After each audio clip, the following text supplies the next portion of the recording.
Pakistan super league পিএসএলে দল পেলেন cutter master খ্যাত বাংলাদেশি বামহাতি পেসার মুস্তাফিজুর রহমান। প্রায় 2,81,00,000 টাকায় সরাসরি চুক্তিতে তাকে দলে ভিড়িয়েছে টুর্নামেন্টের ডিফেন্ডিং চ্যাম্পিয়ন লাহোর কালান্দার্স। আনুষ্ঠানিক বিবৃতিতে এই খবর জানিয়েছে পিএসএলের ফ্র্যাঞ্চাইজিটি। 2016 ও 18 সালেও লাহোর কালান্দার্সের জার্সিতে খেলেছিলেন মুস্তাফিজুর রহমান। চুক্তি অনুযায়ী মুস্তাফিজকে 6,44,00,000 পাকিস্তানি রুপিতে দলে ভিড়িয়েছে লাহোর, যা বাংলাদেশি টাকায় 2,81,00,000 টাকারও বেশি। সামাজিক যোগাযোগ মাধ্যমে লাহোর কালান্দার্স লিখেছে, আমাদের বাংলাদেশি ভাই মুস্তাফিজুর রহমান, যাকে 2016 এবং 18 সালেও বাছাই করা হয়েছিল, এখন আমাদের সঙ্গে সরাসরি চুক্তিবদ্ধ হয়ে পরিবারে ফিরে এসেছেন। এক সময়ের কালান্দার সর্বদা কালান্দার।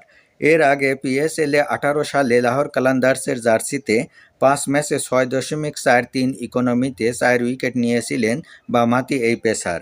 লাহোর কালান্দার্স তাদের অধিনায়ক শাহিন শাহ আফ্রিদি, প্রধান batsman Abdullah Shafiq, Zimbabwean recruit Sikandar রাজা এবং তরুণ ব্যাটসম্যান মোহাম্মদ নাঈম শেখকে রিটেনশন নিয়মে ধরে রেখেছে।